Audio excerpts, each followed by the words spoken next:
بسم اللہ الرحمن الرحیم لیس علیکم جناح، نہیں ہے تم پر کوئی گناہ، ان تدخلوا کہ تم داخل ہو جاؤ بیوتن گھروں میں غیر مسکونۃ جن میں کسی کی کوئی رہائش نہیں، فیہا جن میں کوئی رہائش نہیں اختیار کی ہوئی، متاع لکم تمہارے لیے فائدہ ہے، واللہ اور اللہ یعلم جانتا ہے ما تبدون جو تم ظاہر کرتے ہو وما تکتمون اور جو تم چھپاتے ہو۔ اس میں تم پر کوئی گناہ نہیں کہ ایسے گھروں میں داخل ہو جاؤ جن میں کوئی رہتا نہیں، ان میں تمہارے استعمال کرنے کی چیز ہو، اور اللہ جانتا ہے جو کچھ تم ظاہر کرتے ہو اور جو کچھ تم چھپاتے ہو۔ اس آیت مبارکہ میں اللہ سبحانہ نے لیسا علیکم جناح، اس میں تم پر کوئی گناہ نہیں کہ ایسے گھروں میں داخل ہو جاؤ جن میں کوئی رہتا نہ ہو، اس میں تمہارے استعمال کرنے کی کوئی چیز ہو، واللہ یعلم ما تبدون وما تکتمون اور اللہ جانتا ہے جو کچھ تم ظاہر کرتے ہو جو کچھ تم چھپاتے ہو۔ میں اللہ سبحانہ نے واضح طور پر اشارہ فرماتا ہے اس آیت میں ان گھروں میں اجازت طلب کیے بغیر اندر جانے کی اجازت اللہ سبحانہ کی طرف سے دے دی گئی، جن میں عموماً سب کو آنے جانے کی اجازت ہوتی ہے اور جو کسی خاص فرد یا خاندان کی رہائش کے لیے مخصوص نہیں ہوتے، جیسے مسافر خانے وغیرہ اور مدرسے، ہاسپٹل۔ ان میں آنے جانے والوں کو نفع حاصل کرنے کی اجازت ہوتی ہے، ان میں داخل ہونے کے لیے اجازت کی ضرورت نہیں۔ ہاں، مسجد میں امام کا کمرہ، مدرسوں میں طلباء کے حجرے اور ذاکرین کے لیے خاص ان کے حجرے، دفاتر میں خاص ادارے جن میں سب کو آنے جانے کے لیے اجازت لینی ہوتی ہے، اس میں اجازت لینا ضروری ہے۔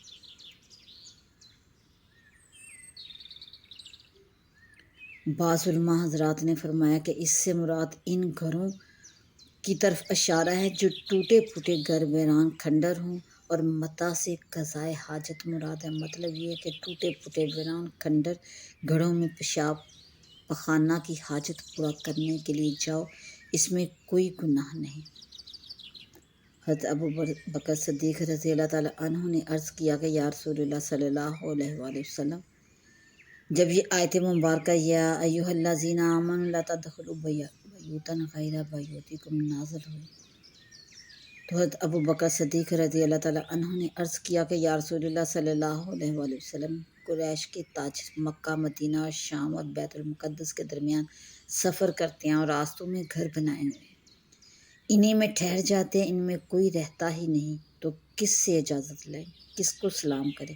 اس پر اللہ جل شانہ نے یہ آیت مبارکہ لیس علیکم جناح ان تدخلوا بیوتا غیر مسکونہ نازل فرمائی اور ان گھروں میں بغیر اجازت کے داخل ہونے کی اجازت دے دی۔ احادیث مبارکہ میں کچھ آداب اور احکام ہیں جن میں کسی کے یہاں اندر جانے کی اجازت لینے کے احکام اور آداب ہیں۔ جب آپ صلی اللہ علیہ وآلہ وسلم کسی خاندان کے دروازے پر تشریف لاتے اور اجازت لینے کے لیے کھڑے ہوتے تو دروازے کے سامنے کھڑے نہیں ہوتے تھے، بلکہ اس کے دائیں جانب یا بائیں کھڑے ہو کر السلام علیکم فرماتے تھے، اور اس زمانے میں دروازوں پر پردے نہیں تھے۔ اس سے معلوم ہوا کہ جب اندر آنے کی اجازت لینے لگے تو اپنی نظر کی حفاظت کرے تاکہ کھلے دروازوں کے اندر سے یا اس کے سوراخوں میں سے جو شگاف ہیں ان سے اندر نظر نہ جائے۔ حضرت سبحان رضی اللہ تعالیٰ عنہ سے روایت ہے کہ آپ صلی اللہ علیہ وآلہ وسلم نے ارشاد فرمایا کہ 3 چیزیں ہیں جو کسی کے لیے حلال نہیں۔ کوئی شخص ایسا نہ کرے کہ کچھ لوگوں کا امام بنے، پھر دعا کرنے لگے تو انہیں چھوڑ کر اپنے ہی نفس کو دعا کے لیے مخصوص کر لے۔ اگر کسی نے ایسا کیا تو اس نے مقتدیوں کے ساتھ خیانت کی۔ نمبر 2 پر اجازت سے پہلے کسی کے گھر اندر نظر نہ ڈالے، اگر ایسا کیا تو اس گھر کے رہنے والوں کے ساتھ خیانت ہو گئی۔ اور اگر کوئی شخص ایسی حالت میں نماز پڑھے جبکہ پیشاب اور پخانہ کو روکے ہوئے ہو تو یہ بھی گویا کہ وہ اللہ کے ساتھ خیانت کر رہا ہے۔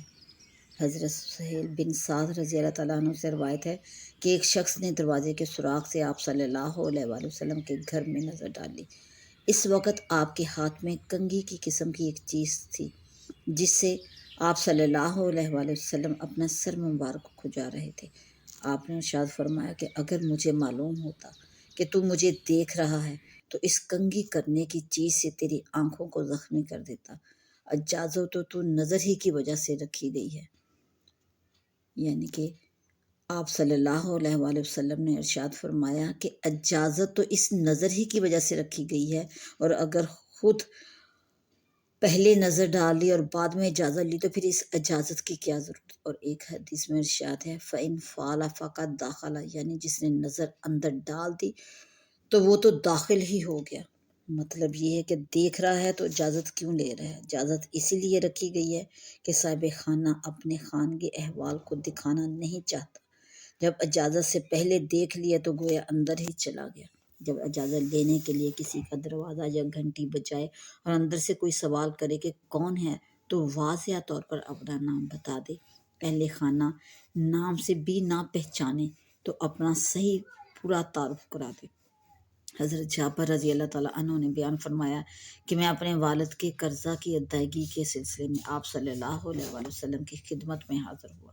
میں نے دروازے کو کھٹکھٹایا، آپ نے اندر سے ارشاد فرمایا کون ہے؟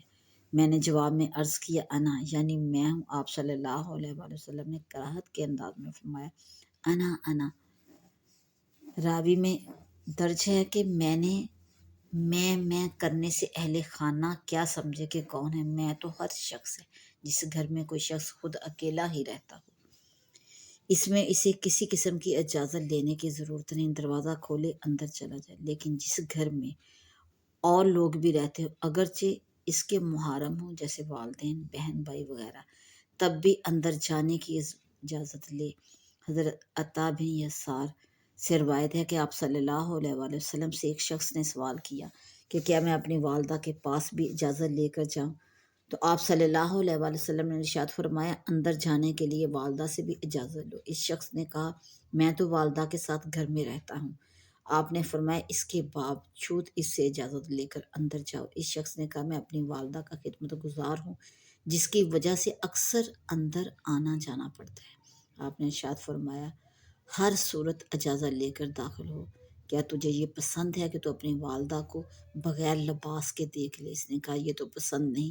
تو آپ نے ارشاد فرمایا تو بس اس کے پاس اجازت لے کر جاؤ۔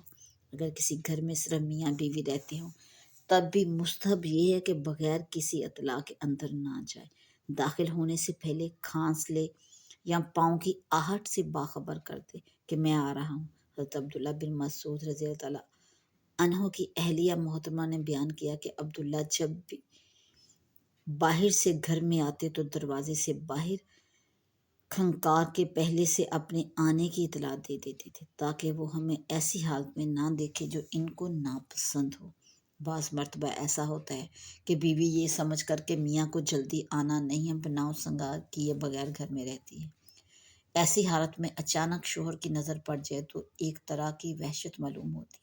اس قسم کے امور کی وجہ سے اسے بھی مستحب اور مستحسن قرار دیا گیا کہ جس گھر میں صرف بیوی ہو اس میں بھی کسی طرح اپنی آمد کی اطلاع دے کر داخل ہو۔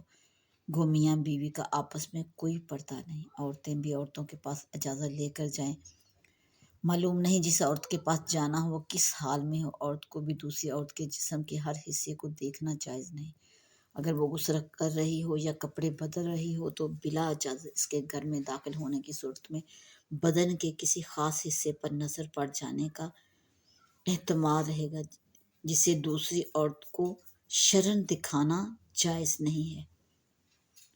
پھر یہ بھی ممکن ہے کہ جس عورت کے پاس جانا ہو وہ کسی ایسے شغل میں ہو جس کی وجہ سے بات کرنے کی فرصت نہ ہو یا اپنی مشغولیت سے کسی عورت کو باخبر کرنا مناسب نہ جانتی ہو۔ روایت ہے تفسیر ابن کثیر میں حضرت ام یاس کہ ہم 4 عورتیں تھیں جو اکثر حضرت عائشہ رضی اللہ تعالیٰ عنہا کے پاس حاضر ہوا کرتی تھی۔ گھر میں جانے سے پہلے ہم ان سے اندر آنے کی اجازت طلب کیا کرتی تھی۔ جب اجازت مل جاتی تو ہم اندر چلی جاتی۔ بعض مرتبہ ایسا ہوتا کہ اجازت لینے والے کی آواز باہر سے پہنچ سکتی ہے، ایسی صورت میں اجازت لینے والے کو السلام علیکم کہہ کر اور اپنا نام بتا کر اجازت لینا چاہیے، تاکہ اندر سے یہ پوچھنے کی ضرورت نہ پڑے کہ تم کون ہو۔ حضرت ابو موسیٰ اشعری رضی اللہ تعالیٰ عنہ جب حضرت عمر رضی اللہ تعالیٰ عنہ سے ملنے کے لیے گئے تو باہر سے یوں کہا، السلام علیکم ھذا عبداللہ ابن قیس۔